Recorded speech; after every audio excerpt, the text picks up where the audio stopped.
You are welcome. Happy to have each and every one of us on today's workshop, wherever you are joining us. If you are joining in Canada, or maybe you are outside of Canada or in a different province, good morning, good afternoon, good evening, whichever time frame or time zone you are.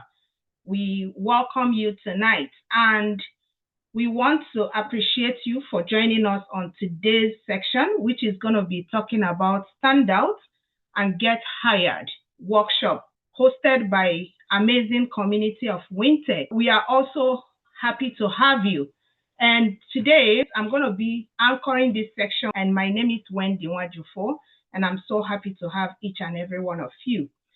For those that are joining us for the very first time, WinTech is a thriving community of women and young girls in tech, or those that are trying to pivot and grow in their tech careers through mentorship, workshops, networking, or skills development. All this we do within the WinTech community, helping women not just to survive, and as well as to thrive in their tech space. So tonight is just for you. If you are here today, know very well that you are not here by mistake. And this section is basically meant for you. We are here for you tonight, and your career, your confidence and growth, whether you are just starting out or pivoting into the tech space or trying to level up, this workshop is designed to help you build a resume that gets noticed, and also a LinkedIn profile that can open doors for you. Remember that when it comes to your resume or your LinkedIn, is one thing that you have to get on point when you are looking for a job, right? Because the hiring manager or the recruiters, they don't know you at the moment, and what can stand you out is based on how presentable and how good your resume and as well as your LinkedIn is. So that is what we are going to be helping you with on today's section. So please, if you have anything that will stand as a distraction for you today, I would advise you to get that by the side and get focused, okay? Because this is all about practical.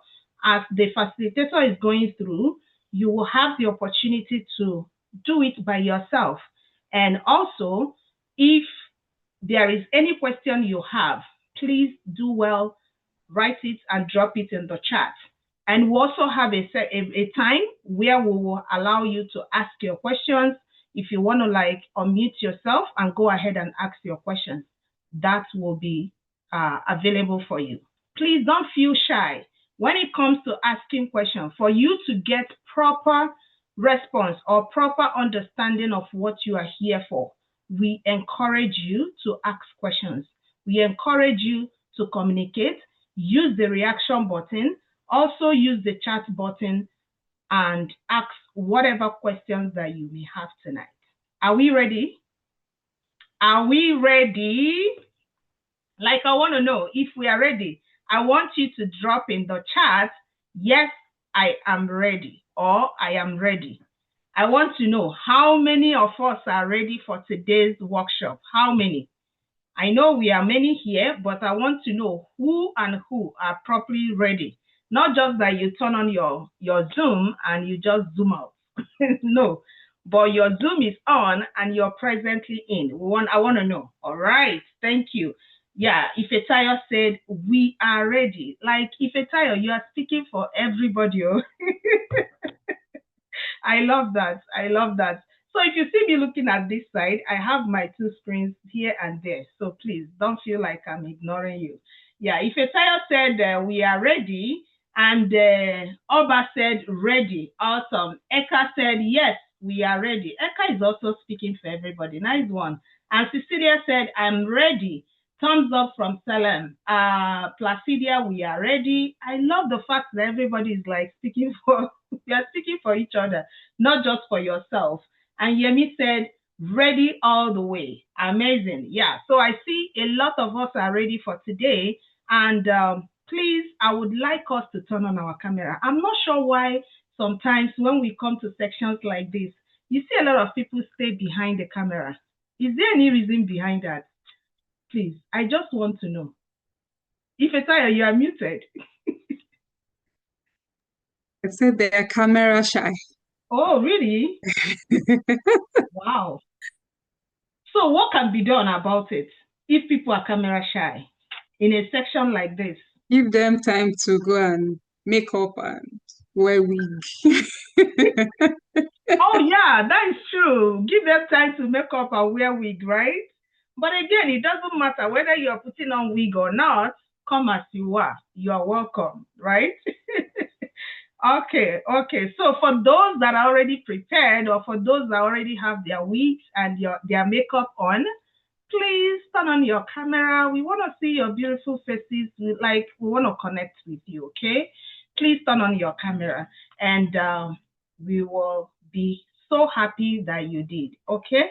Yeah, so like I said, if you check your Zoom, beneath the Zoom, just like a walkthrough, you have some, will I call it buttons? There are some buttons that are there. If you want to drop a chat and you don't know how to call up the chat box, you will see a chat there. Click on it and you write whatever you want to write, okay? Any question you have. Then beside it, based on my own system, beside it, you're going to see something that shows like a heart. It says react. So when you click on it, it shows you some kind of emojis and all that, and you will see a raising hand, right? So when you have a question or during Q&A, please go ahead and use that button. It's very useful. And once you raise your hand, our facilitator and also the team members will be able to understand exactly that you have a question, okay? Other than that, please make sure your mic is on mute. Put yourself on mute, okay? Muted, yeah, so that we don't interrupt, okay? All right, thank you so much, everyone, for your cooperation. Right now, we are going to be getting kicked off. We'll be going right into today's meet, okay? And for us to go into this, we have an amazing facilitator who is going to be taking us on this section. But before that, let me mention, this is like a 2 days workshop. It's going to be happening today, being Thursday, 31st, and the next section will be coming up in August 7th, which is going to be on on interview preparation. You know, a couple times you might have an interview, you don't know where to start from. Please do well to join the same link that you are using today, the same link you're going to use on August 7th. We will also send you a reminder, but I just wanted to remind everybody today so you are aware of it beforehand. Okay? All right. Thank you, everyone. And like I said, we have an amazing facilitator who is have been into this for a couple of years, and I would like everybody to join me and welcome Ominini. And who is Ominini? Ominini will be guiding us through the act of building a resume that truly stands out. And he's a seasoned professional in Canada's staffing and consulting industry with a strong focus on the IT space. He currently works with TEKsystems, where he partners with public sector clients to help them achieve their business transformation goals by providing top-tier tech and talent solutions. His journey is that he came to Canada as an international student to study engineering, but boldly pivoted into business, earning a master's degree in business administration, building a thriving career in sales and business development. With a deep understanding of client needs and a passion for enabling growth, Ominini continues to make a meaningful impact in the tech consulting space. Hello, everyone. Please join me while we welcome Ominini for today's section. I'm so sorry in case if I didn't pronounce the name very well, the way it should sound, but again, forgive me. I hope I tried. Ominini. Yeah, you're welcome and happy to have you on today's section. Over to you. Thank you, Wendy. I'm glad to be here as well. Can everybody hear me okay, see me okay? Yep, we Perfect. can hear you. All right, I'm just gonna quickly share my screen. I have some prepared slides that I'd like to walk through during this session. All right. Everybody can see my screen, okay? Bold Perfect. enough. All right. All right, so welcome everyone. Thank you for joining us today. I also want to appreciate Wendy and her team at WinTech for putting this event or series of events together.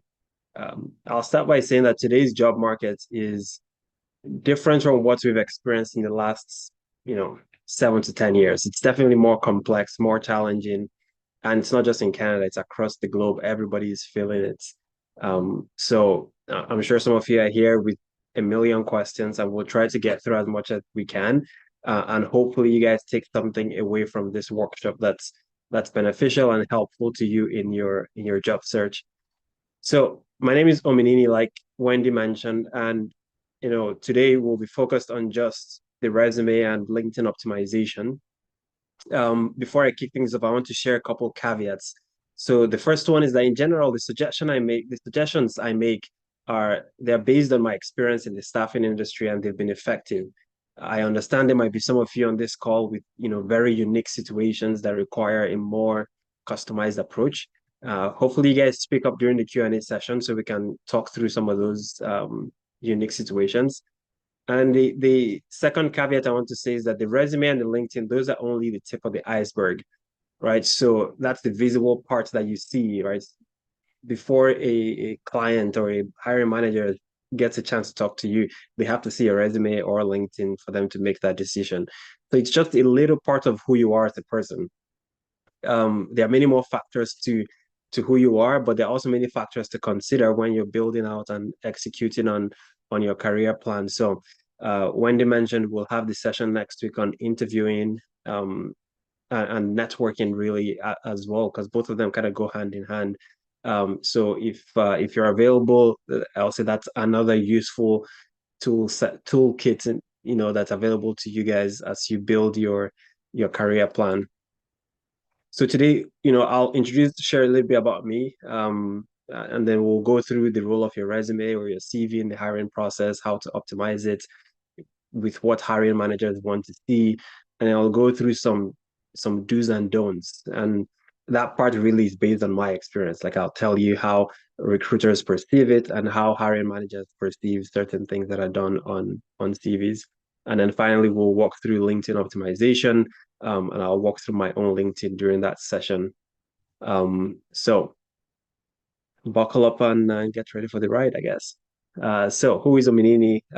Wendy already gave a pretty detailed bio. So I'll focus on what my current role is today. I work as a sales lead at a company called Tech Systems. It's an IT services company.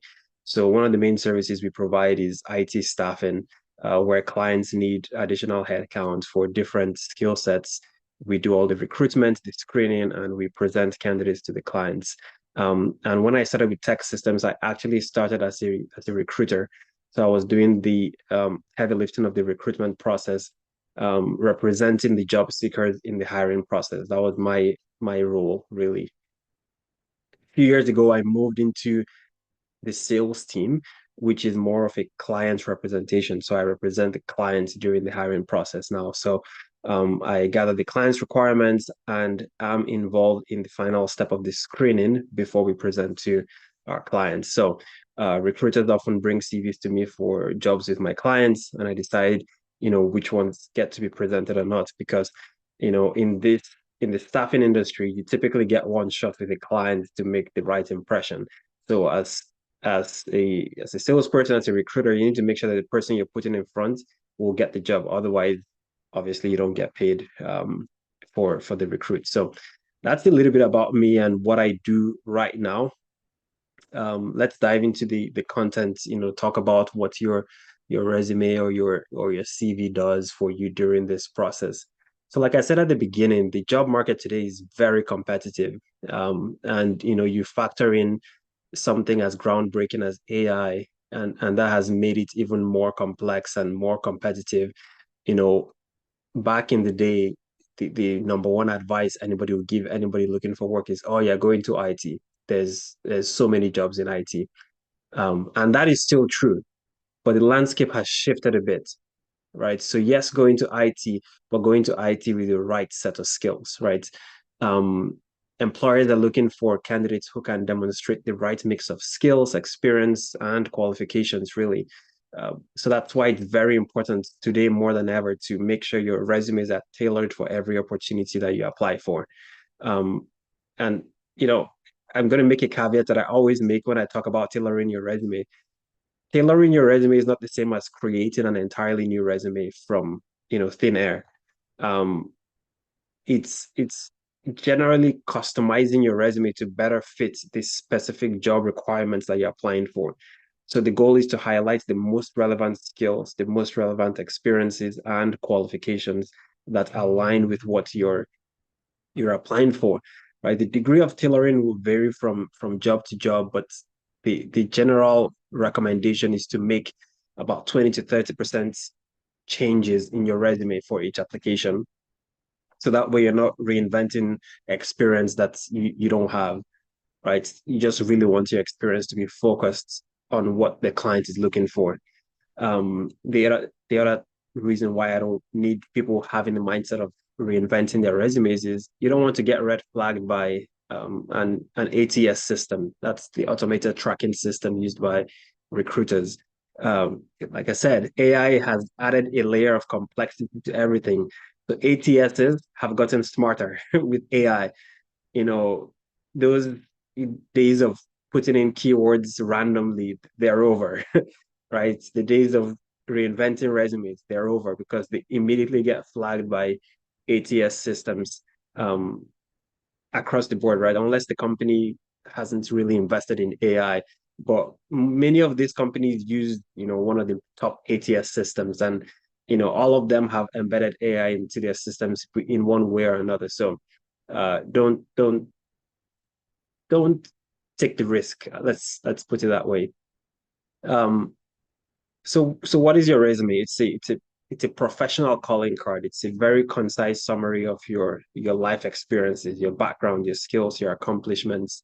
The idea really is how can you communicate to the hiring manager why you're the best fit for the role. That's what your resume does. It conveys that message, right? So the main sections of any resume will be obviously your contact information and a summary of your experiences, but there are three important questions you need to ask yourself when you're looking at your resume prior to putting it in, right? What story does your CV tell?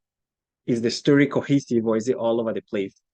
And does it match your LinkedIn profile, right? You spoke about tailoring your resume. Some people reinvent their resume and forget to reinvent their LinkedIn, and then there's a disconnect between both of those platforms. And that's just one easy way for recruiters to red flag a candidate, right?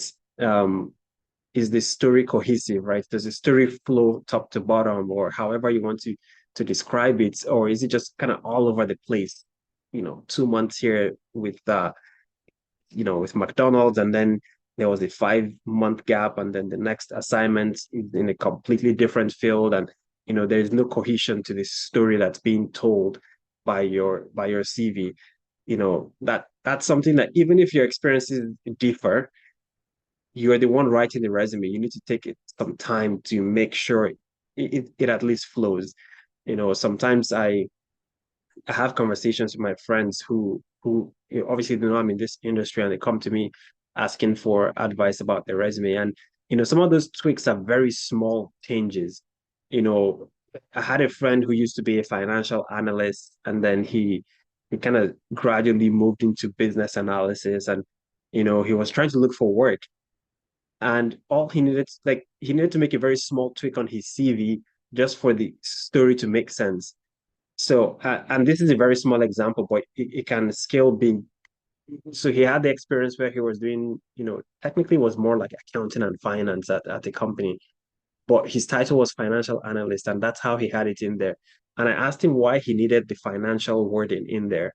He could just leave it as analysts, and the next one is business analyst. And then when he puts analyst, he should just focus on the analysis work he did. Nobody needs to know if he was reviewing profit and loss statements and balancing books. Like, yes, he did all of those things, but for the sake of the story he's telling today, all of that experience is no longer relevant. He should only focus on when he was analyzing, financial statements using Excel or using whichever BI tool that his company used. And just that minor tweak makes the resume tell a whole different story. That's still, it's true, it's genuine, there's no falsity in it. But now the story becomes more cohesive as opposed to, 10 bullet points of accounting tasks and five of financial tasks and then business analysis. It's like, okay, well, which is it? Right. So that's what I mean by tailoring. It's like you pick and choose what's relevant to the job you're applying for today. Right. So what do hiring managers want to see in your resume, right? Obviously, how can they contact you, right? What's your objective as a professional? What's the summary of your experiences? What are you trying to accomplish? What's your work experience? What kind of skills do you have? What's your education or training or certifications, whatever falls into that bucket? Those are the main sections that at the very minimum, you should have in your resume, right? So make sure there is a clear point, like phone number, email. Like I'll say those minimum requirements: phone number and email. For some people, you include your LinkedIn. If you're very technical, like a developer, maybe your GitHub link or your portfolio or something like that, you'll include there. But at the very minimum, phone number and email, so they know who they're reaching out to, as well as your name. That's also very important. Um, the one thing I want to focus on now as we go through this is, when you're drafting each section of your resume, you need to focus on using very clear, concise language, right? Avoid jargon, avoid fluff. Be careful with what ChatGPT gives to you because it tends to be very wordy and very jargony. Like, ask ChatGPT to simplify it in simple grammar before you put it into your resume, right? So, and the other thing is you want to make sure that your most relevant qualifications are very clear on your resume and quantify your achievements wherever possible.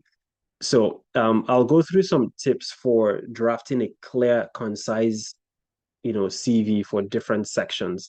While we go through the do's and don'ts, right? So simple, straightforward language, avoid buzzwords, avoid exaggerated language, um, you know, use short, punchy bullet points rather than long paragraphs where, if you're doing bullet points, don't have like 5 lines for one bullet.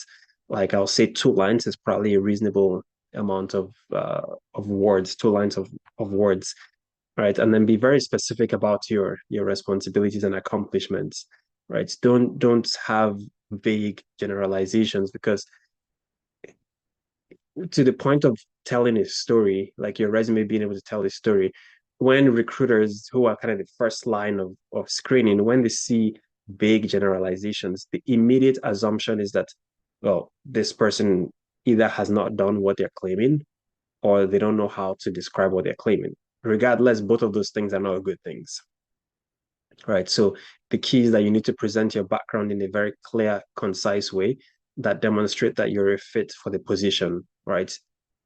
Take away all the fluff, take away all the, exaggeration, and make sure you focus on your most compelling qualifications. So I'll go through some examples of what, jargon heavy content might look like. So here is like, where you have your name and your contact info, you have the objective below, right? Look at seasoned professional with a proven track record of driving transformative business outcomes through strategic leadership and innovative problem solving, right? And then, you can keep going on and on, right? Adept at leveraging data-driven insights to optimize all of all of those things are great. All of that's up there in the jargon-heavy portion is probably somebody who was trying to apply for a marketing role. And all they could have said is, I'm an experienced manager seeking a role as a marketing coordinator where I can apply my skills in digital advertising, social media, and event planning to drive growth for the company, right? So, you know, maybe there was a time that's having that heavy, description was helpful. What I'll say is that that's no longer the case. Now let's go to an example with the actual work experience. So these are some bullet points that are, they have some of that business jargon and they have vague language. So spearheaded cross-functional initiatives to ideate, architect, and deploy scalable technology solutions that enable the enterprise to achieve mission-critical KPIs. That sentence sounds great, but it doesn't say anything to a recruiter or to a hiring manager. Like there's no way for us to know what exactly you did in that job, right? Or collaborated with C-suite stakeholders to align IT roadmap with overarching business objectives. Same thing. Like there's no way for us to know what exactly you did to do this alignment, or pioneer the implementation of agile methodologies to foster a culture of continuous improvement. Now, this one is somewhat clear, but it's unnecessarily like vague, and it can be said in a simpler way. The same bullet points can probably be said like this: manage the team of 5 technicians responsible for maintaining and upgrading the company's hardware and software systems. That's a quantifiable task, right? Managing a team of 5 technicians, and this is what they were responsible for doing. If I was going to hire an IT operations manager, I'll hire this person, right? Because they've done it before, right? As opposed to what they said earlier, where they were spearheading cross-functional initiatives and whatnot, right? So same with the next one: collaborated with department heads to identify technology needs and implement solutions that improved efficiency by 30%. Now, this one can even be even clearer. Like it's clearer than what we had before, but you can take it one step further and make it even clearer, right? Whether it's I collaborated with the head of IT to identify technology needs to identify technology needs in XYZ domain and implement XYZ solution that improved efficiency by 30%, right? So essentially, what's the technology need and what's the solution? That can make it clear. Finally, introduced agile project management practices that reduced software development timelines by 20%. So very quantifiable, very clear what this person was doing, right? It's not, I don't have to ask them or do any kind of investigation to really understand what exactly that they did in their job. The other place where we see a lot of jargon heavy language is in the skills section, right? So, here are some examples again. So proficient in leveraging big data analytics, machine learning, and natural language processing to derive actionable insights that drives strategic decision making. All that to say that you know how to use SQL, Excel, and Tableau. Like lean more on the easy, the clear, the concise language. That's more helpful in today's job market. Hopefully we've gotten that point across. I think that's the last example I have before we move over to LinkedIn optimization. Now for LinkedIn optimization, LinkedIn is a platform for professional dialogue and publicity, right? So your profile is essentially an online version of your resume. It's not exactly your resume, but it's a version of your resume. So you should have very similar content. And it might look different in terms of how it's arranged, but ultimately it should have all the same information that's in your resume. Anyway,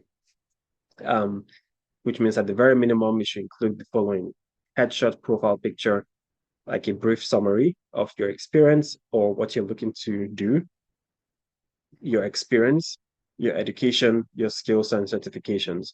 At the very minimum, all of these should be present on your LinkedIn, right? And then make sure to use the correct company page. Sometimes, where you worked for a company that has a LinkedIn profile, just use that company's LinkedIn profile for your experience. It's a minor psychological shift, but if I look at 2 profiles, one has actual company logos next to the experience and one does not. It's not a logical or anything based in concrete fact or anything, but in my mind, I'll be probably friendlier towards one with actual company logos next to their experiences than one where it's like, okay, well, I don't know if those companies exist. I don't know where they exist. Like it's a psychological shift, but as much as possible to help your case, use the correct company page in your list of experience. And then to my point earlier, make sure that your LinkedIn and your resume are telling the same story, right? That's a very important thing to do. Otherwise, it gets flagged as fraudulent, and that's just an uphill battle to convince people otherwise. So, always make sure that your LinkedIn profile is truly an online version of your resume. What we're going to do, we'll go through what my LinkedIn profile looks like, just as an example, as a template. Feel free to modify to whatever industry or job or anything like that that's you're in, where this might be able to help you.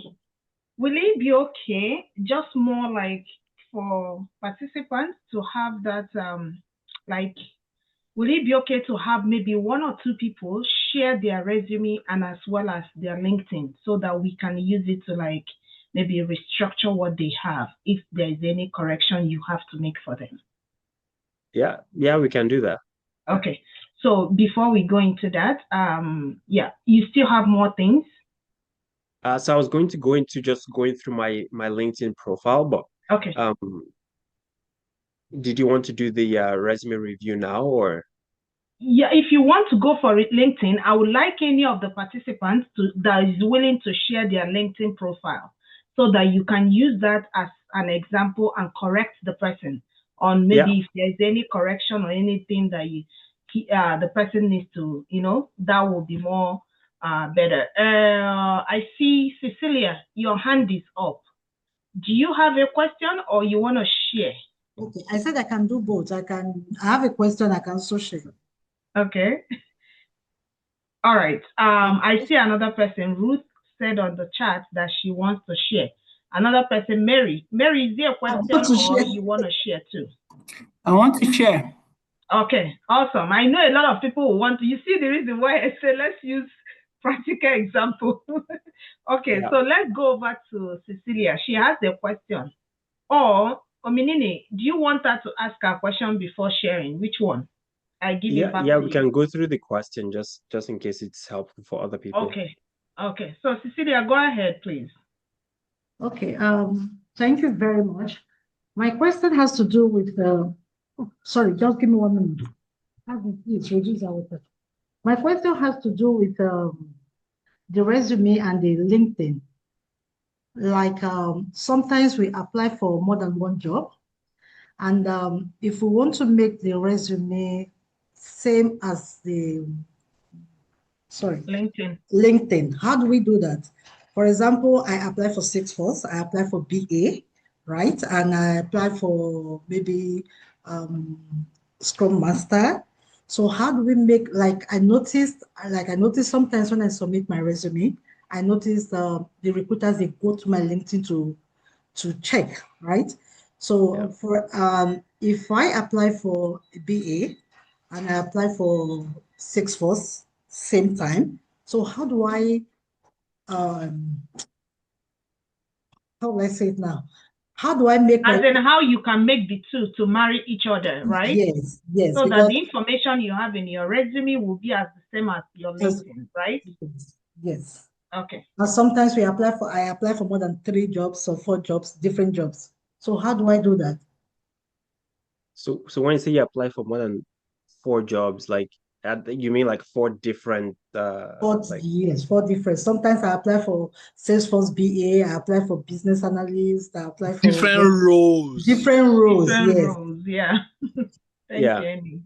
I mean, if all of them are business analysis, then that doesn't sound like much of an issue to me. And even with this Scrum Master role, there's a lot of crossover between both of those fields. So same thing, it doesn't sound like much of an issue to me in terms of having both of them tell the same story, right? So if you're applying for a Scrum Master role, it's either because you're trying to get into Scrum Mastering or you've done it before and you want to, do that as now maybe a full-time role. So even if prior to now, like the place where you did the Scrum Master role, your title was not Scrum Master, you should still have those bullet points under that whatever wherever that job was where you did some Scrum Mastering. So that way, if a recruiter goes to your resume, to your LinkedIn, let's say in your resume you have the title Scrum Master, but on your LinkedIn it says Business Analyst. When they read the job, duties underneath, they'll see what you did as a Scrum Master. It's still going to make sense. Like, we understand where there's crossover between, job titles.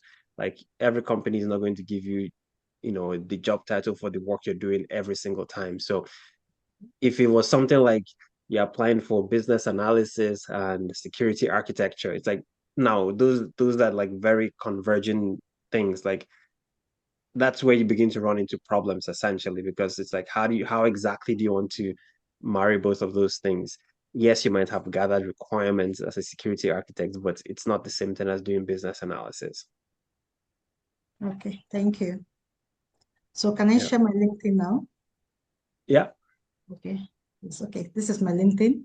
Yeah, so let's just go through it once, and then we can go slowly from the top again. So just keep scrolling, Okay, just so we see everything, and then okay.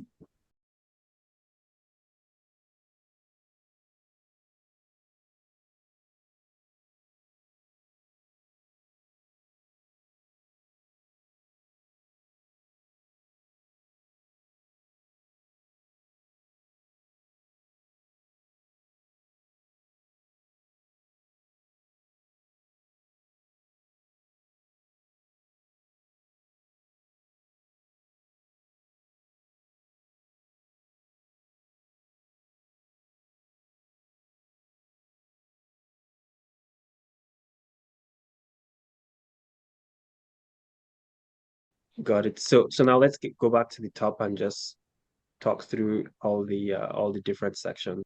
So in terms of things that I like that I'm looking at, like your headshot is clean, like it looks professional. You have, like a nice banner over your profile. The letters beside your name. Personally, I'm not a fan, but I understand why people do it. Okay, Um, yes. yeah, it's just a lot.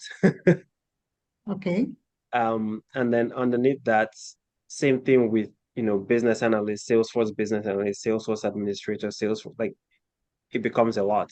Like, I'd much rather have like a sentence, if you will, about Salesforce business analysis that tells a story of what you do, right? So it's like you're because yes, you have all of these Salesforce skills, but the way to think about it is, what are your what are your clients using Salesforce for, right? It's a CRM system, it's a case management system, it's all of those things. So if you can summarize how or why your clients use Salesforce. So for example, I'll give the example of what I have there. It says, I'm passionate about digital transformation in the public sector, and I solve business challenges with customized technology solutions. That's what I have on mine.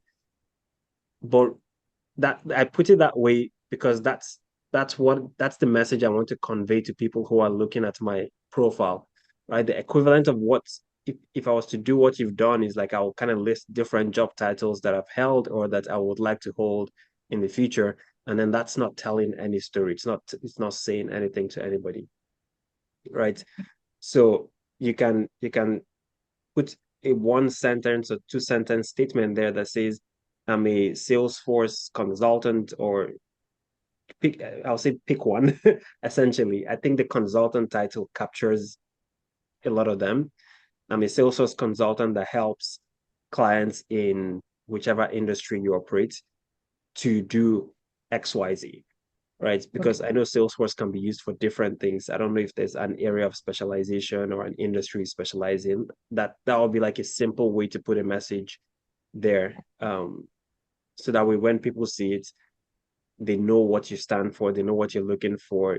It tells a story. Because the other thing to keep in mind is, recruiters notice trends over the years. And when I look at a profile that has it the way you have it there, what it tells me is that this person is looking for work, but they're not sure exactly where they'd like to work. So they just put everything there. So if I do a search, it will pull up their profile on my LinkedIn recruiter search. But then once I open the profile, I don't get what I'm looking for essentially. So hopefully that's helpful and you kind of understand where I'm coming from with what I'm describing. Yes. All right. Do you want to keep scrolling? Okay.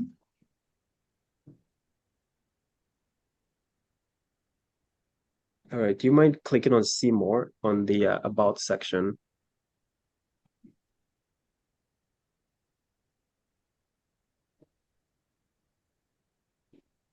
Uh, I'm just going. yeah. So I mean, off the bat, this is too long. I'll say this is where maybe ChatGPT can come in handy if you ask it to summarize it in simple language, like maybe 4 lines or 5 lines might be sufficient to digest. I like what you said about enhancing and optimizing business processes. That's a useful story to tell. And then you spoke about some of your BA tools like Jira, Power BI, SQL, and stuff like that. Um, I'll say the second paragraph can probably find its way in other parts of your LinkedIn profile. Yeah. So where in LinkedIn can I put the second paragraph?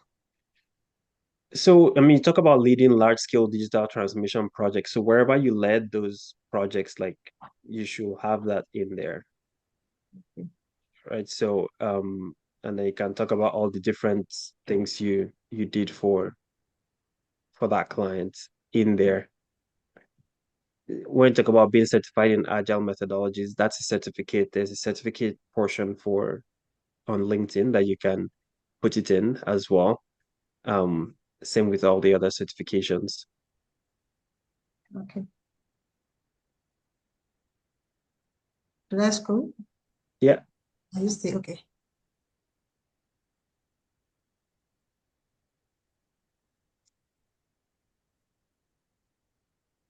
Yeah, you can keep going. Congrats on all the certs, by the way. It's a lot of certifications.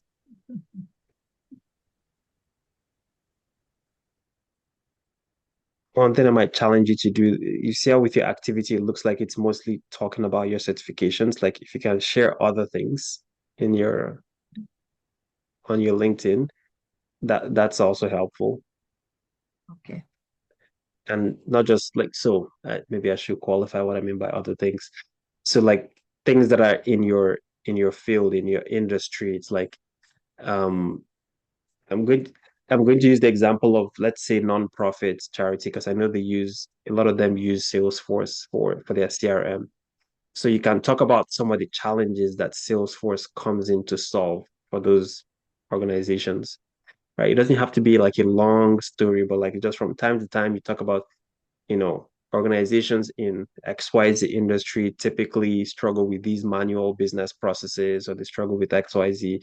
And this is the business challenge that they're facing. Leveraging a platform like Salesforce can come in and achieve XYZ outcomes. Happy to talk to whoever is interested about it a bit more. And stuff like that, like just to show that one, you understand what the platform does, like you understand it in a business context, like how it helps a business to achieve their goals, right? So those are the kind of posts that you want to put on your LinkedIn. Okay. Thank you. Yeah. All right. Do you mind just clicking on see more in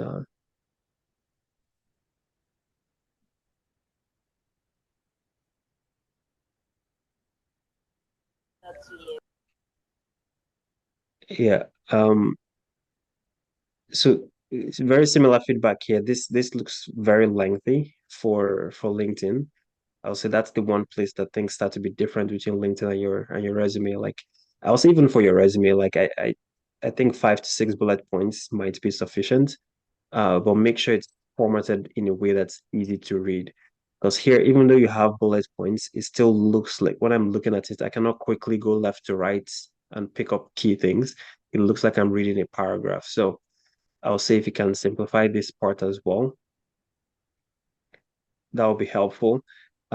Maybe just put the bullet points into 4 or 5 buckets of what exactly you are doing for uh Brain Champ Tech. Do you mind scrolling up a little bit? I just want to see. No, the other direction.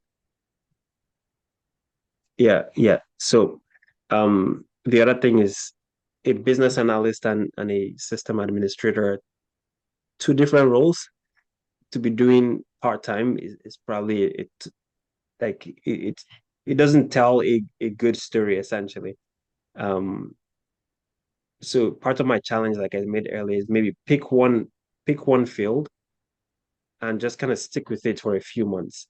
Um, it's a hard piece of advice to give people who are job searching, but sometimes when you're trying to, they say cast your bread on many waters, like it it's it might not yield the actual results that you think it will.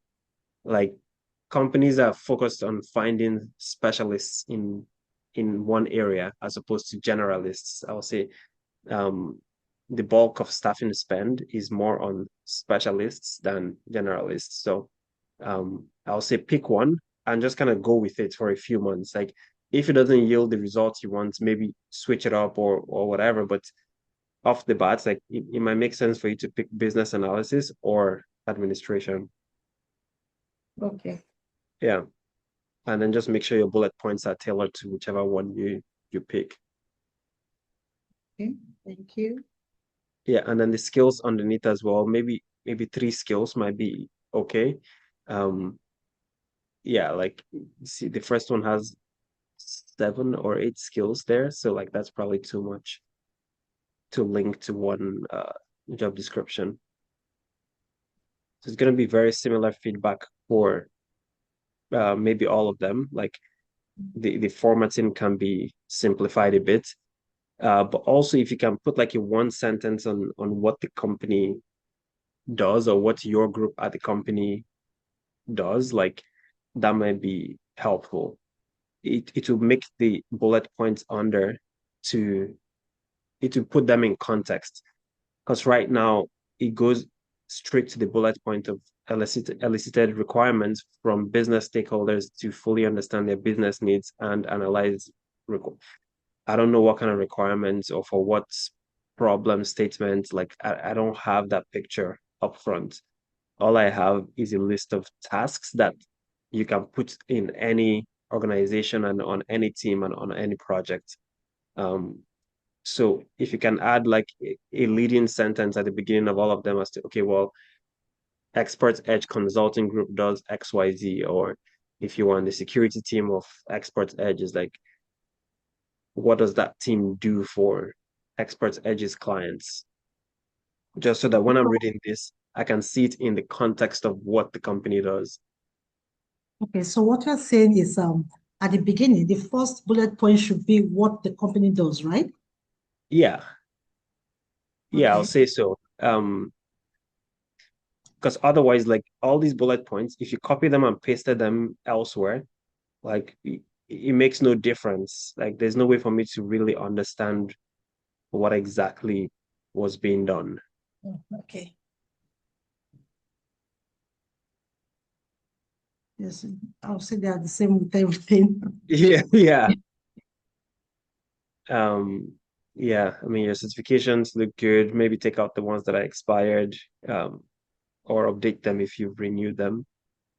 Okay, none is expired. So under skills, 44 skills. Once again, probably a bit much uh for LinkedIn. Like I'll say, you know, this one is hard to decide on what's a reasonable number. But I'll say, maybe 2 pages of 10, so like 20 skills might be a reasonable ask. And I say that because I'm looking at the 2 that show up there, and both of them are like Salesforce related, right? So it's like maybe one skill can just be the Salesforce platform, so that way you have room for other things to show up. Because 44 skills just seems like a lot. Maybe because that was the last certification I just put. Okay, let me see. If I do this, No, the certifications are fine. There's just 7 of them there. I was talking about the yes. skills section.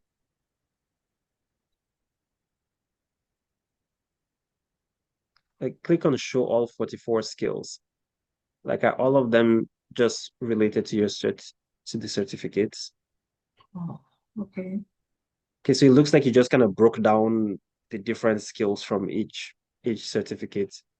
Um, maybe that worked, maybe that helps. I'm just trying to think of how this can be beneficial to somebody coming on your profile to look at what you're skilled at. Um, I'll say it looks like you're skilled at Salesforce, like you have all these certifications with Salesforce. Maybe if you can consolidate some of them into a more overarching thing, just because there is a lot of them. If the reverse was the case, where maybe you had only 2 skills, then maybe we'll ask to break it down a bit more. But it's just something to be mindful of. Okay. Yeah. And then if you want to go back, I just want to make a point for the job description, because I think you mentioned it's that, the listed task bullets are similar across multiple jobs. If you want to actually be more specific about what was done on those jobs, that might do more good. Like, going back to my slides earlier about, not using vague generic terms, like, just for expert consulting edge, this is exactly what I did in simple language. These are the tools I used for achieving XYZ results, stuff like that. Okay. All right. So I think, Cecilia, Thank you you are so good, much. right? Yes. Awesome. Okay. Awesome. So I All should right. stop sharing. Sorry, go ahead. So should I stop sharing? Yes, Or I you- think Yeah. he's done for the LinkedIn. And sorry, before you stop sharing, hold on. Okay. I think Mary and Lade, sorry. I think you guys want to share your screen, right? Yes. Is there anybody that has any question? I know there are some questions on the chat while this was going on. It would be nice we take up those questions, because that might also solve your own issues in terms of those that want to share. Okay. So for anybody that have any question regarding to the LinkedIn, please, this is a good time to raise your hand. Okay, I see some people said something in the chat. Yeah, Placidia, go ahead. And after Placidia, we'll go over to Omotoke. Hi, Wendy. Hi. Yes, please, no questions for now. Somebody already dropped what I wanted to ask on the chat. So I think we can just read the question on the chat. Thank you. Okay. Okay. So let's go over to the question. Almost said, so as not to forget, okay, when he said we should put a summary of what the company does, can it be as short as TD Bank, a financial services company, or Amazon, an e-commerce company? No. Yeah, because I think people need more clarity on that aspect. Yeah, so within TD Bank, for example, they have different lines of business, right? So depending on what your role was, if you are supporting any of those lines of businesses, that could be something to focus on, where it's like supported TD Bank's retail banking division, right? Something like that with X. More like to put it in a sentence, kind of. Yeah, put it in a sentence that Yeah. that helps me understand what the task bullets underneath are. Mm. The alternative is to be a bit more specific with those task bullets, because ultimately the challenge I was having with reading the LinkedIn prior was, all the task bullets were generic. There was no way for me to know exactly what type of project was being worked on. Like, that's really my goal as a recruiter. I want to know what type of projects you are working on. And to give context to that is, when clients talk to staffing companies about what they need, they don't just send us the same generic job description that they have on their website. It's more of a conversation. So when I'm talking to my clients, they're like, so we have this project. We need to migrate 20 critical business applications from our on-prem data center to the cloud. We need to do it by end of the fiscal year. That's the kind of conversation we're having. So if I go to somebody's resume and one of them has a list of generic tasks and the other one says, oh, for this client who is, when I'm looking at it, I'm like, that's similar to my clients. We helped them migrate 10 critical business applications, and I'm more likely to call that person because I can see the comparison between their experience and my client's challenge. So that's where the extra context comes into play. It's not just for the sake of having it there. Don't think of it as, oh, what Omenini is saying today, these are rules and regulations. That's not what it is. It's like you're trying to help me as a recruiter know why you're the best person to present to my client. That's ultimately what it is. Because when I show up to my clients in 2 weeks or in 1 week, and like, hey, Mr. Client, here's the candidate I have for you. The first thing they'll ask me to do is share my screen and show them why I think they're the best candidate. If all I have are a list of generic bullet points, they're gonna think I'm a joke. Like, they're gonna be like, well, like, that's not gonna work. Here, your competitor sent me this guy who has done this 5 times for 5 different clients in my industry. That's the person I'm going with, right? And then I miss out on that opportunity. So that's ultimately what I'm trying to get to. Is like, how can you tell a story that I feel confident selling to my clients as, oh no, this is the solution to the challenge you mentioned to me last week. Awesome. Thank you. Now I see the reason why they say that recruiters take like few seconds to choose whoever they want to take, honestly, because they don't have that time to start reading through everything. Just few seconds or few minutes, they already know this is the right fit, So again, it's also good we are having this section today so that as you are listening, making some notes, you can start making those corrections. So before we move ahead, I want to gauge, how are we feeling so far? How is it going with us? Are we catching anything so far? If you are, a thumbs up on the chat, please. Can we have a thumbs up if we are making any headway? Like, this has been impactful for you. Thank you. I see a lot. Hearts too. Thank you so much. All right. So it's also good for us to understand before we move ahead. Let's not look as if we're just here talking and people are not gaining value for why we are here. But I'm so glad to see that a lot of people are giving thumbs up, hearts, and all that. That's a good one. Sorry, Wendy. Good afternoon. Yes, my sister, I'm coming back to you, honestly. No. I'm not even talking about the sharing now. Okay. Kind of struggling with the perspective he's coming from. Okay. So I want to get clarity. Sure. He's coming from the part where he's saying we should focus. This will be somebody that has a job and just wants to change his job. Mm-hmm. From a perspective of somebody that is looking for a broader chance, let me put it that way. Many of what he has pointed out, so sorry, I just wanted to have clarity. That's why I'm bringing this up. No, go ahead. You are making sense.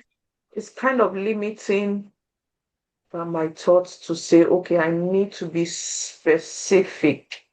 When I don't even have what I want to do, I could be a Scrum Master, I could be a project manager, I could be a business analyst, and I want to ensure that I get those interviews in. Not just focus on a particular item, because if I focus on a particular item, well, I'm new, so I'm just saying what I'm saying. So if I focus on a particular item, I think I'm limiting my chances of getting into that space at all. So now I'm here a month old and I'm looking for Canadian experience, basically. So I'm not saying, oh, I must get this particular, because then I actually went to his profile and I looked at each and everything. It is specific to what this is the job I want to do, and that's because you're already doing something. So I might be wrong. I just need that clarity in case maybe if you want to just clarify further, when you say, so yes, you're looking for Canadian experience, is that with zero experience in general, or there's experience from somewhere else. There's experience from Nigeria. Okay. And you don't think that's something that might be that you can leverage to build a specific career search? Yes, but in Nigeria, you grew into different roles. So you could have started as a business analyst, become a software architecture, become a project manager, become a portfolio manager, become a program manager. Those roles interface and they grow as you do certifications and responsibilities are given to you, basically. I mean, I'll challenge you by saying it's the same thing in Canada. Like, I know people who started as software developers that today they are program managers. Like, it's not unheard of in Canada. It's the exact same trajectory. And I mean, if somebody's coming from Nigeria with IT experience, whether it's in development or architecture or program management, that's still relevant experience in Canada. Now I understand the urgency of, okay, well, 4 weeks have gone by, 6 weeks have gone by. My bills are not waiting for me to find a job. I understand that urgency, and I said at the beginning that there are some edge cases that might not be captured by the general advice that I'm giving today. So I want to be careful how I say it. It's like, yes, you need to get a job. Like, yes. It's fine. And yes, you should look at other, maybe you have that specific career that in an ideal perfect world you'll get. Yeah, it's okay for you to look outside of it and apply to other things. So obviously the bills are paid, and you're not running into financial trouble just because you're waiting for this one opportunity. I'll tell you this much: like, there was a time in my life that I was very strong-headed on getting a job in chemical engineering, and I ended up for 6 months not working as a result. And that was not a fun time in my life. And was probably the catalyst for me to eventually just decide to go do a business degree and move into a different field altogether. So I definitely understand that pain. Thankfully, I had a support system that saw me through those 6 months, but I definitely understand that pain. And the other challenge I'll give is sometimes when we look for other jobs, we go into different lanes that might not be helpful. So when I think of a business analyst, yes, you might be able to do project management, but a business analyst ultimately will probably be one of the best salespeople in any organization. But ultimately, you're analyzing businesses when you're doing those roles. So management trainees, I don't know if you've heard that term before, where there are these large companies, typically US-based companies, they come into Canada and they're expanding, and they typically hire bulk management trainees or IT trainees or something with a trainee title attached to it, where you go through like a 12-month period of learning different parts of the business, and then you ultimately specialize in one. So that's probably a better strategy for somebody who is like, I just need a job. I'll say go target bulk buy jobs, like as opposed to targeting very specialized IT roles, where it's like if you come with a bulk buy strategy, like you're shortchanging yourself. So unfortunately, what you think is helping you get that job is actually hurting your chances of getting the job.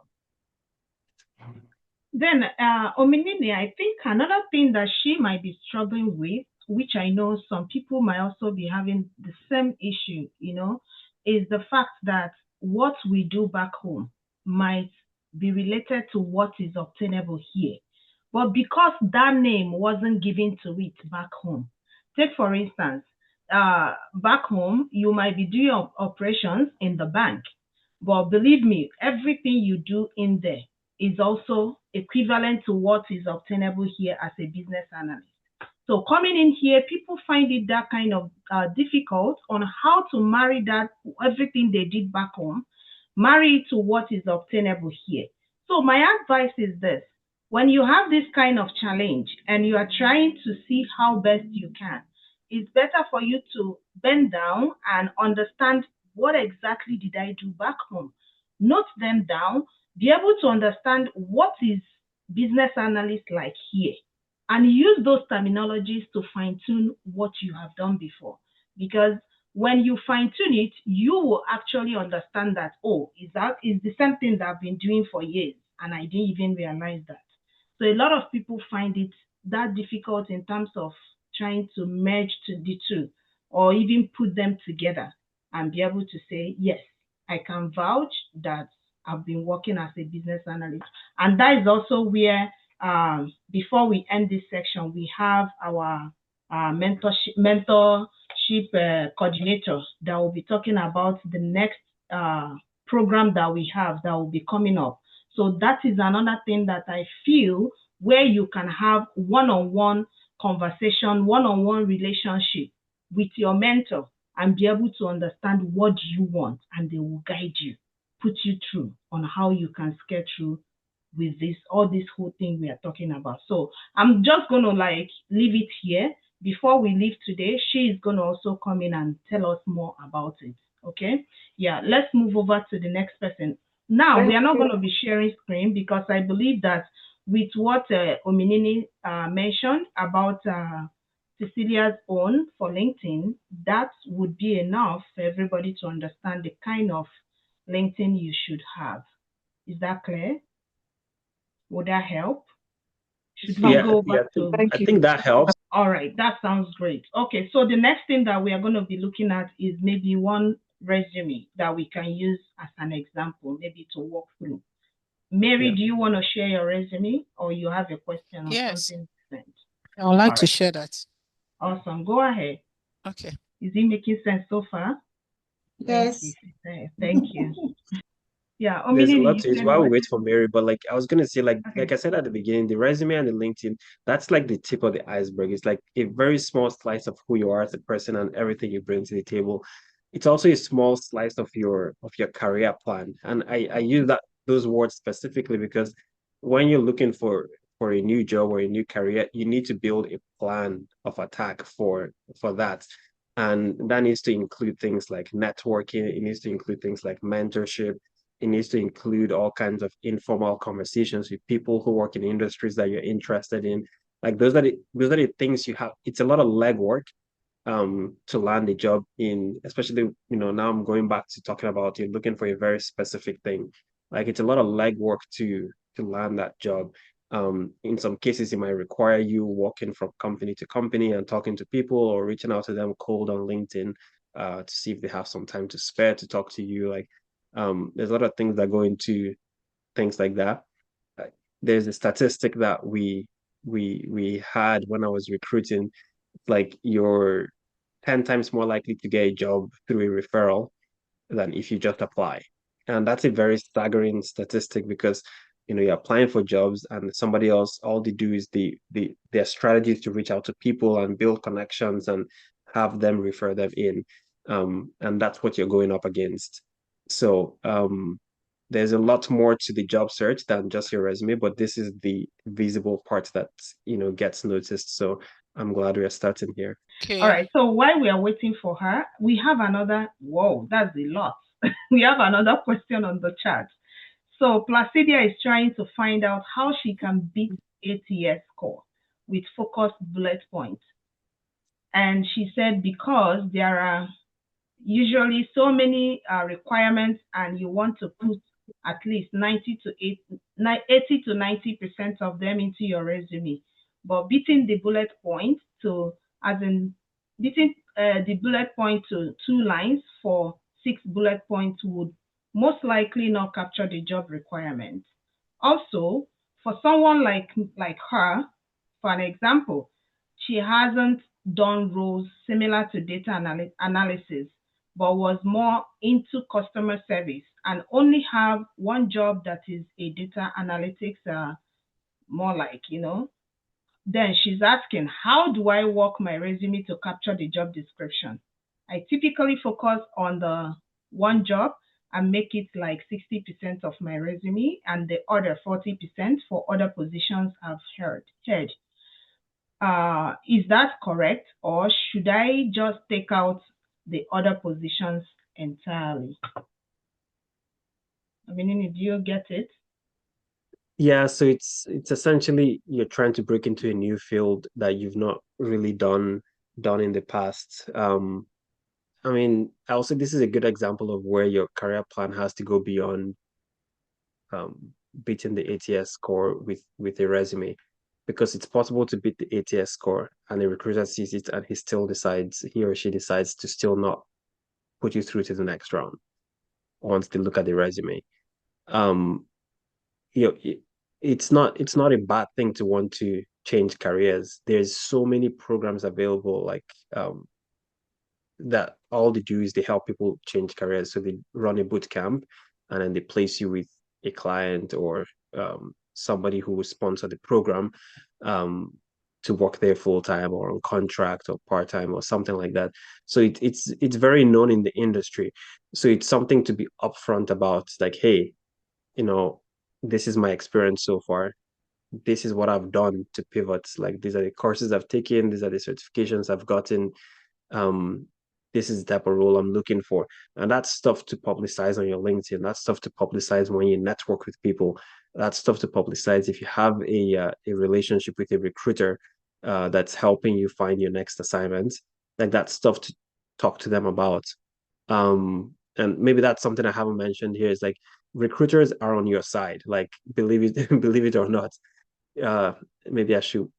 So recruiters who work at like staffing agencies, like agency recruiters, right? They get paid when they place you on assignment. So they are technically on your side.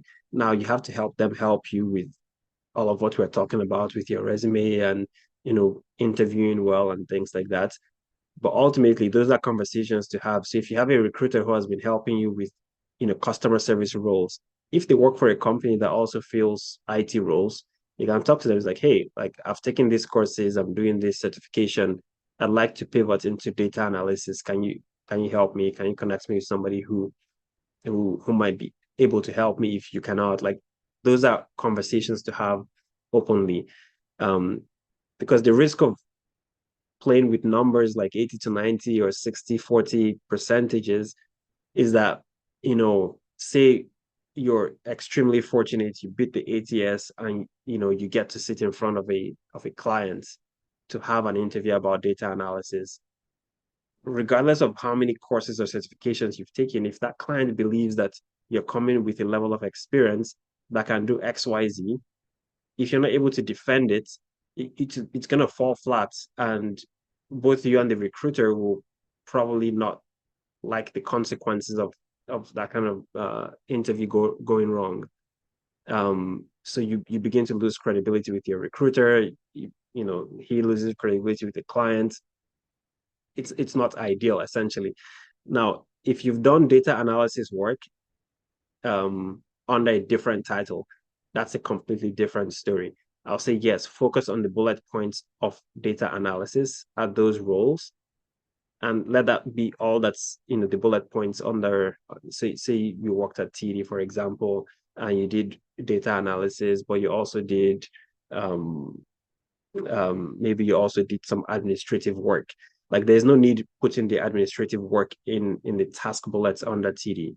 Like, just put the data analysis work if that's the role you're applying for, because that's the work you did and that's what's relevant to this client.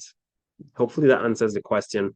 But I just want to kind of change the mindset from trying to beat the ATS score, because yes, it's there. It acts as a screening tool, but the next person that's going to look at the profiles is also going to be screening as well. So just maybe change the mindset and try to build out a more robust plan for getting a data analysis job. All right. So- Okay. Thank you so much, Ominini, and for nailing those questions. So because of time, we are rushing. We want to make sure that we capture everything we have, and again, not wasting too much of our time as well. Mary, are you ready? Yes, I'm ready. Awesome. Please go ahead. Okay, can you see my screen now? Sure, it's showing. Okay. Ominini, can you see her screen? Yeah, I'm just looking at it now. So name is there, contact information is there. I like that you did not put your full address. That's, yeah, it's a security risk putting your full address, but that's a different conversation. All right. So professional summary, IT service management specialist with over 10 years in the space using ServiceNow, skilled organizational objectives and okay, core competencies at TSL. ServiceNow appears here already. Okay. Do you mind scrolling, Mary? If you can just keep scrolling down. Okay. There's technical skills, Microsoft 365, ServiceNow, RDP, TeamViewer, MT, operating systems, Windows 10 and 11, ITIL Foundation, cybersecurity, KRC trained. It's IT service support specialist, monitor and manage the ITSM inbox and mailbox to ensure prompt handling of incoming requests, provide timely assistance. But the bullet points are specific enough, like I understand what the job was. Do you mind scrolling a bit more? The first bullet point, managed IT service management. Not quite sure what that means, but the second half of it kind of makes sense. So the bullet points read like a management role, but the title is not matching. It's not matching the bullet points. I don't know if that's intentional or do you mind scrolling a bit more? Yeah, keep going. I should still go down? Yeah. All right. So a bulk of the experience was from DHL. Yes. All like help desk analysts, IT support analysts, ITSM specialists. Those titles sound similar enough that there is no need to break down the experience to this level of detail. Does Okay. that make sense? Like I mean, unless you're trying to show that, okay, well, I advanced in the company, I'll say like from 2014 till December of 2023, like I'll probably put the whatever your final title there was and those job tasks, unless there's something in the other ones that you really want a potential hiring manager to know. I don't see the need to break it down the way you've done. Okay. Because it's just making the resume lengthy, but it's not really adding any additional value to the story you're telling, which is already clear enough with the final one. I made the comment about not understanding the duties seem more of a leadership role, but the title is not reflective of it. That's the only comment I have there. But I think you can consolidate all of those, all of the like the technical support analyst and the help desk analyst. You can just consolidate all of them under DHL Express from 2014 to 2023. Okay. Yeah. Can I ask a question? Oh, I'm sorry. I don't know who is that. Marianne. So, are you done, Ominini? No, we still have to go just below the work experience. Okay. I haven't seen So, that part. Mary Ann, can you just give more like a minute, okay, please? No problem. It's just that it's based on what he has said so far, but no problem. I'll wait. Thank you. No worries. Mary, do you mind just going below the help desk analyst one? Like, I just want to see what's there. Okay. Okay, so you have your certifications and courses. Or is there anything below this, or is that the final? That's the final. Okay, yeah. I mean, overall, I like the way it looks. It's clean, it's simple, it reads from top to bottom. For the resume, in terms of formatting, like you might, so there's a couple typos, but in terms of formatting, things I advise against is tables, like putting tables, putting pictures, putting very complex things. Like if you're giving your resume to somebody directly, that might work. But if it goes through an ATS system, it always comes up jumbled when there's like tables and images and different things. So I like the way this resume is structured, just easy to read left to right, top down. The comment about consolidating your DHL experience, I made that because ultimately, like it doesn't like the putting the different titles doesn't seem to change much if a lot of the tasks were similar. Okay. I'll probably just consolidate everything under one experience. Okay. So if I can ask for, that means this helpdesk analyst and the technical support analyst, I can put the same together and put it under technical support analyst. I'll even go to the one above it, but yeah, like it's honestly up to you how you want to break it down. But actually, if you're this title here that says IT Service Management Specialist, the title is very similar to the other two titles. Okay. The bullet under it, more leadership. So if this title was like a leadership title, then yes, like the bottom two ones, like technical support and help desk, you can just combine those two. But Okay. based on this title, I think you can combine all three, unless you're gonna change the title to reflect the leadership work you are doing there. Okay. Was that clear enough? I feel like Yes, it does. yeah. You know why I didn't put, because I will have put, because my role there then was an IT service support manager. So I just don't want to put IT service support manager so that it won't look as if at least I'm looking for a managerial role. So that's why I just use specialist there. I see. Yeah.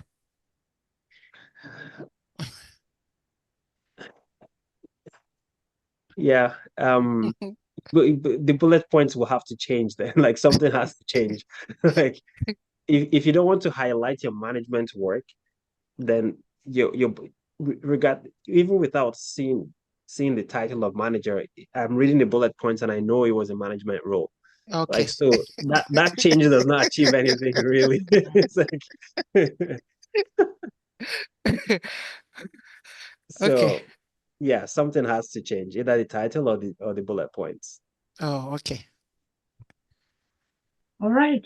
Thank you Thank so you much. so much. Thank Yeah. you. You're welcome. Yeah. All right. So it's time for Mary Ann to ask your question. And that will be the final question we have for today. Okay, Let's go thank ahead. you, Wendy. You're welcome. So I was wondering, ideally, how many pages is too much for a resume? And then I see that the last resume that we just looked at, she didn't put location. Does it matter or does it not matter? And then for each of the job roles, how many bullet points? 4 or 5 or 6? Because there's too much information and people have different views about this thing. And coming from an expert, I just want to know what is the right thing. So I'm sorry to disappoint you, but there's no one size fits all for the number of pages or the number of bullet points or anything of that nature. Now, what I'll say, the more the years of experience you have, the more leniency there is with the length of your resume.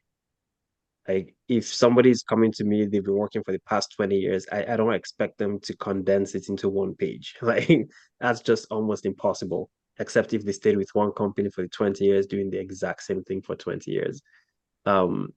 So there's no one size fits all.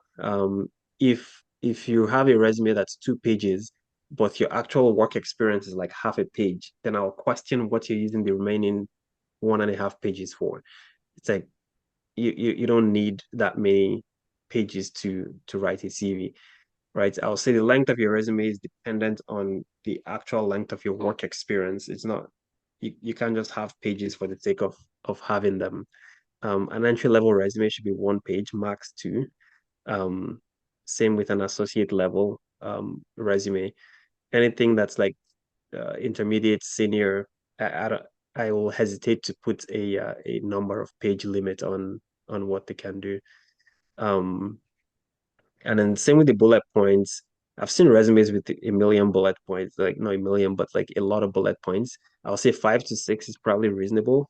But once again, it's really dependent on the level of experience the person brings to the table and the use case. So I specifically support public sector clients in the federal government.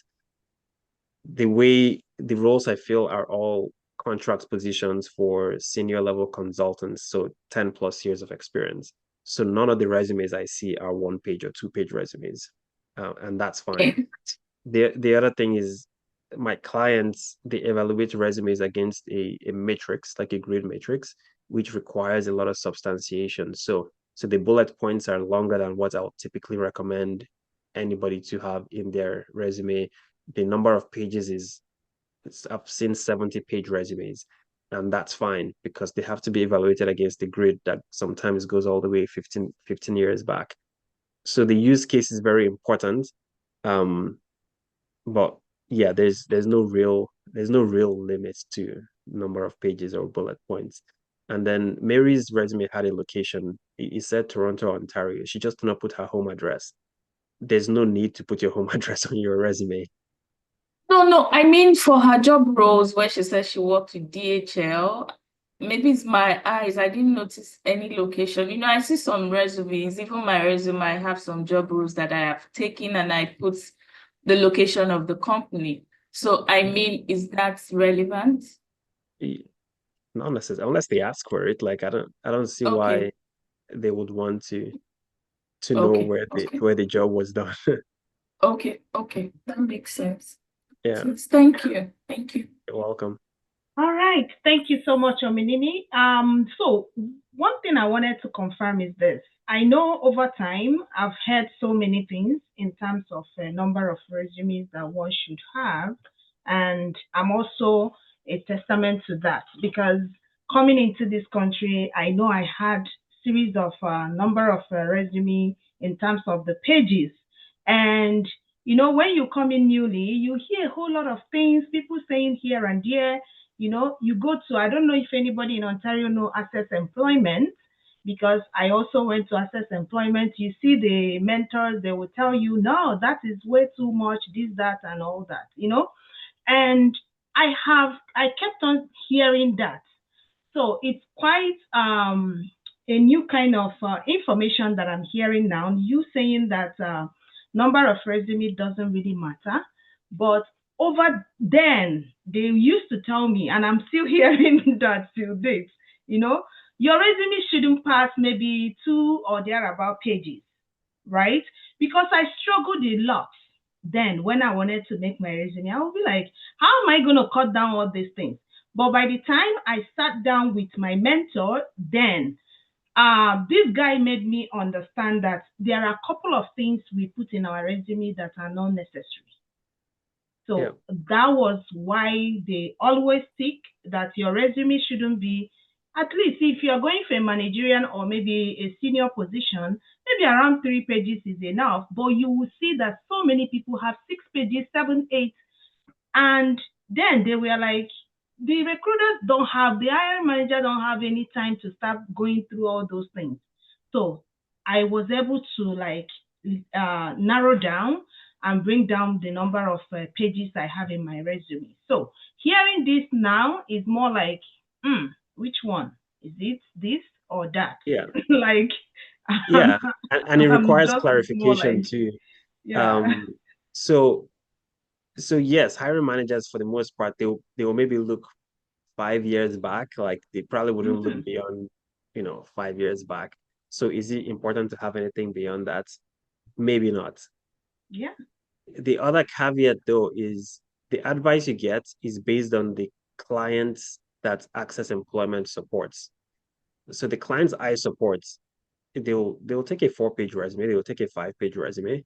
Like they're not going to say, oh no, the resume is too long, we're not going to take it to Minini. Like that's not my experience with them. Okay. Right. So the advice you get is based on the clients that are available to the people giving that advice. So Access Employment, maybe they had a lot of clients where it was like 2-page resumes was their limit or whatever. Or maybe they supported. So when you look at agency staffing and recruitment companies, there are some that their clients are HR, and there are some that their clients are the actual hiring managers. So you also get different advice from those different flavors of agency recruiters. If the client is HR, that's where you hear a lot of the 2-page marks, 1-page marks, and it has to be this exact format. And like they have a lot of, HR rules and whatnot. a lot of hiring managers really do not care much for all of those things. Like they want to know, can this person solve my business problem? Like that's what's the most important to them.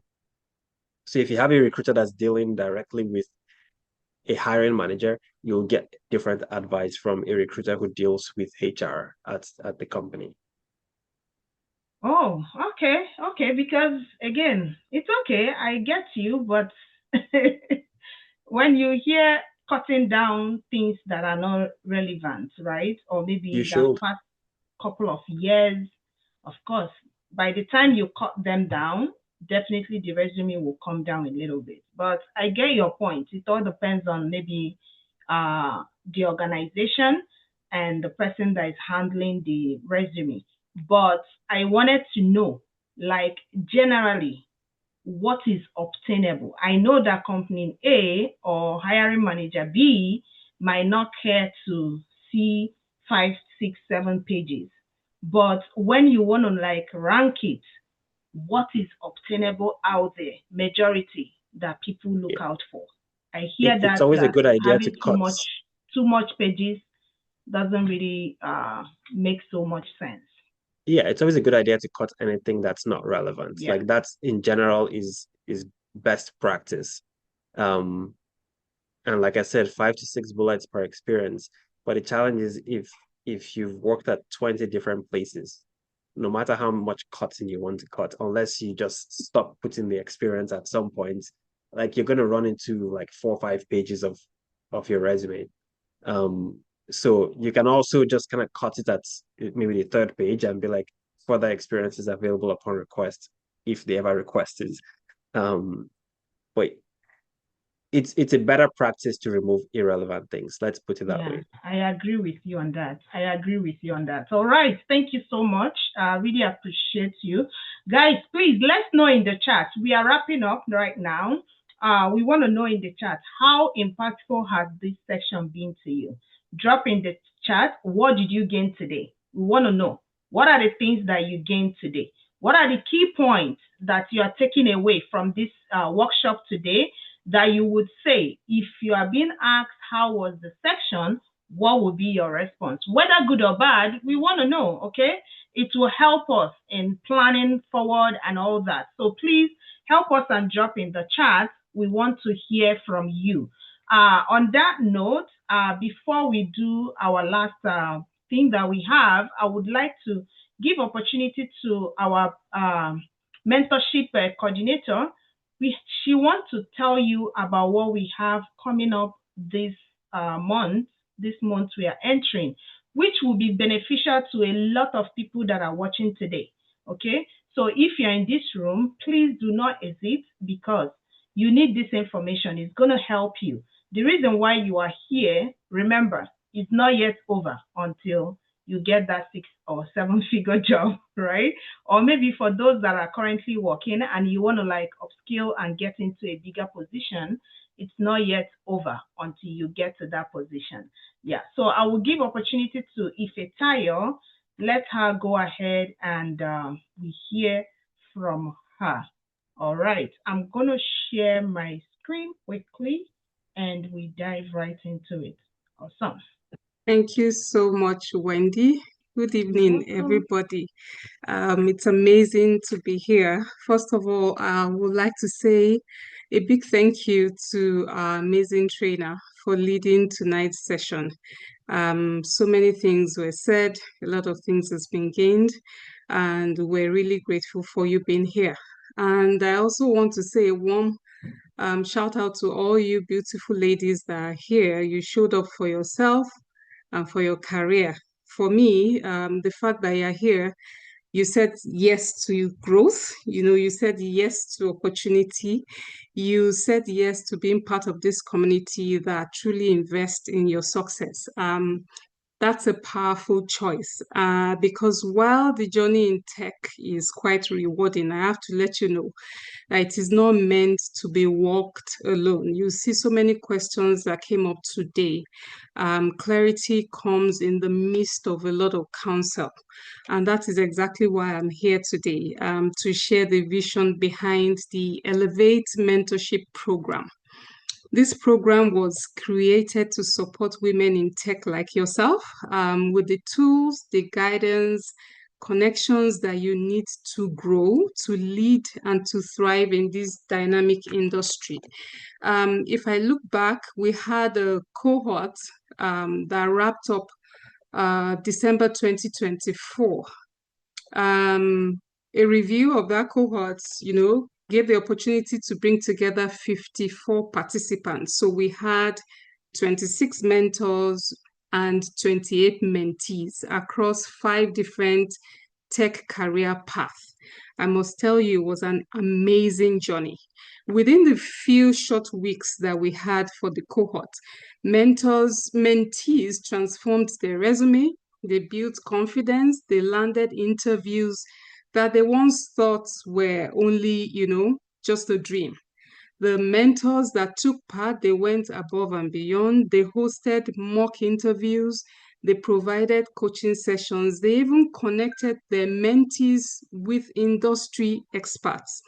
I have to tell you that one of the mentees landed a new role 2 months after the program. And as we speak right now, Wendy can confirm she has moved to another bigger opportunity, between then and now. So these stories are real.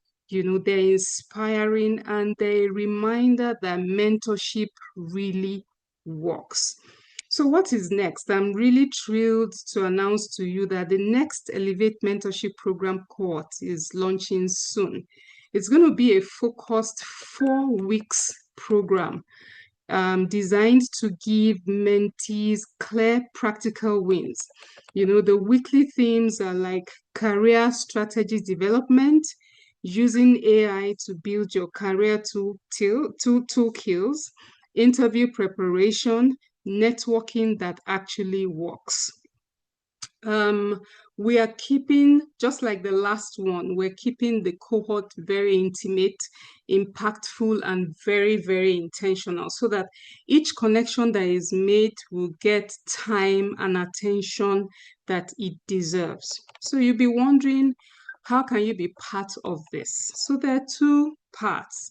If you're an experienced professional, we would love to have you join us as a mentor. Just 2 hours a week for 4 weeks, and you will be helping another woman in tech to take a leap forward.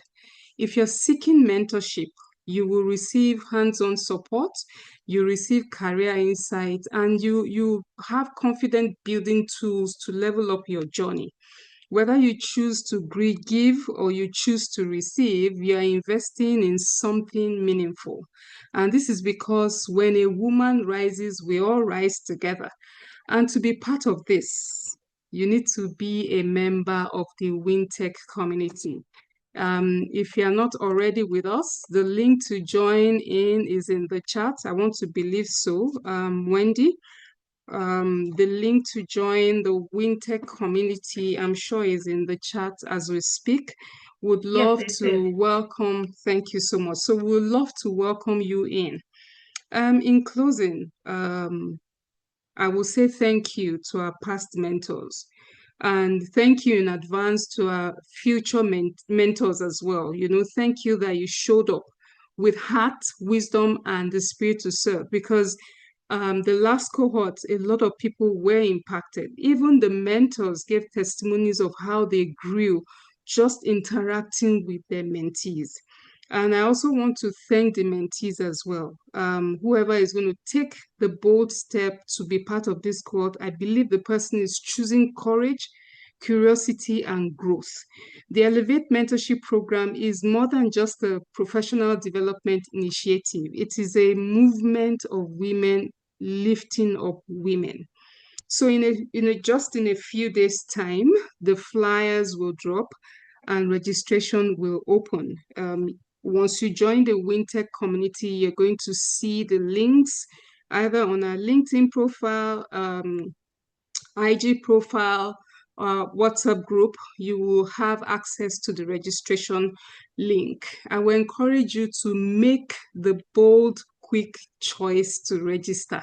There is limited space available.